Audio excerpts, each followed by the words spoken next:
कभी अधूरी थी महारानी भी है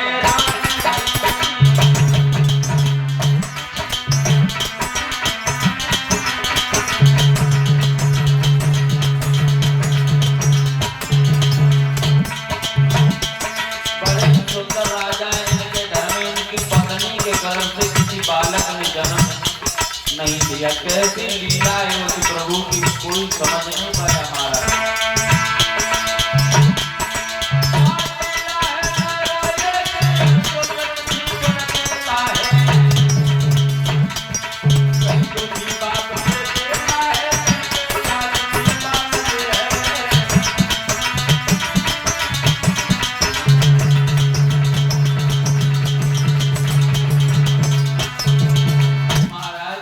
बड़े दुखी राजा है घर में।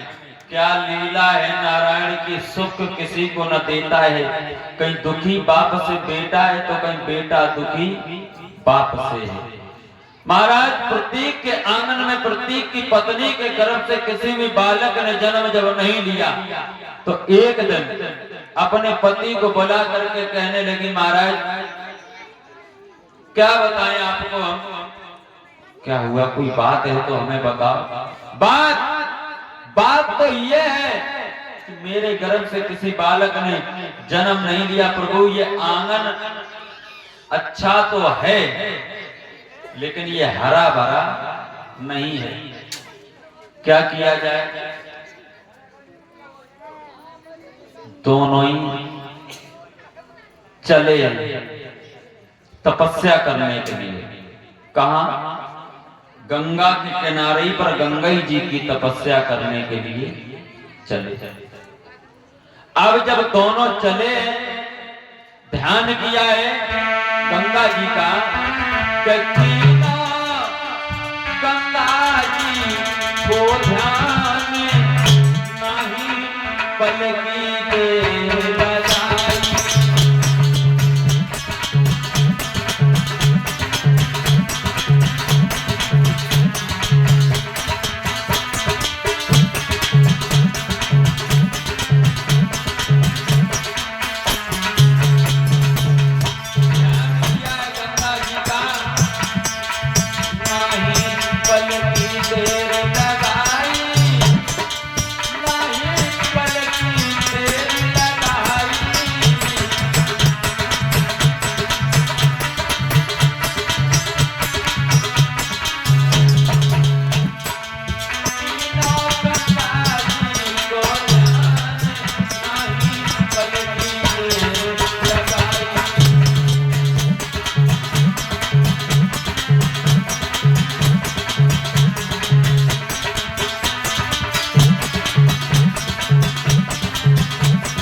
तपस्या इनकी पूर्ण हुई तो मैया गंगा इनके सामने आकर के खड़ी हो गई। क्यों वत्स, तुमने मेरी तपस्या की, क्यों तपस्या की? बोले मैया मेरे घर में कोई संतान नहीं है और मेरे घर में कोई संतान हो जाए, जाओ हो जाएगी। और कुछ? बोले हाँ एक और, जो मेरे घर में पुत्र जन्म ले। मैया एक मेरी तमन्ना है, इच्छा है, यदि आप बुरा ना माने तो कहीं। क्या है? ये है कि जो मेरे घर में पुत्र जन्म ले आप उसकी पुत्र वधू बन करके मेरे घर में आए। गंगा जी सोचने लगे ले इनका लड़का बात है पर वही लड़का बात की बहू और बनो। आज बड़ी आफत है, आजकल कोई कुछ मांग दे। कोई कहानी नहीं सुनी है कि एक पड़ोसी गया पड़ोसी के घर में, बोले थोड़े से चावल होते तो खीर बनाने का मन है। बोले ले चावल है ले जाओ। बोले चीनी और हो तो थोड़ी दे दो, कहीं डरबे। बोले ले चीनी ले जाओ। बोले ऐसा करो एक काम और कर, बोले दूध और थोड़ा दही दे। अब दूध होगा। सोचने लगा कि चलो 3 चीज तो मिल गई, एक चीज और जब एक काम और करो, तुम्हारे घर धरे हुए हैं का तो थोड़े बहुत दूध ही छिपा रहे हो, धरे होते तो वही में डाल। तो वह पड़ोसन बड़ा गुस्सा में बोली कि जब सब दही दिया है तो ले यो क्या सिलेंडर चूल्हा भगवना और ले जाओ इनको बना के खा ले। महाराज तो नहीं कहते आदमी उंगली पकड़ के पहुंचा पकड़ा था और सही बात है महाराज। कोई थोड़ी सी आग की नब्ज पकड़ ले थोड़ी सी पर वो हैन पकड़ी बोले पूरा चूल्हा पकड़ ले तो सही। आज गए महाराज कुछ दिनों के बाद में प्रतीक के घर में एक बहुत सुंदर बालक ने जन्म ले लिया। अब धीरे धीरे वो बालक जब कुछ सयाना हुआ नामकरण संस्कार हुआ तो क्या नाम रखा है उस बालक का? शांतनु। अब शांतनु जब धीरे धीरे कुछ सयाने हुए बड़े हो गए तो एक दिन महाराज प्रतीक जो है आईने के सामने खड़े हैं शीशे के सामने और शीशे में अपना चेहरा देखा और अपने बालों की ओर देखा तो ऐसा लगा कि बालों ने महाराज प्रतीक से कुछ कहा है। क्या कहा है कि बालों ने कहा इशारे में और अभी बाले भाभी ना घरो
बालों ने सारे ने कहा है। क्या कहा है?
महाराज बालों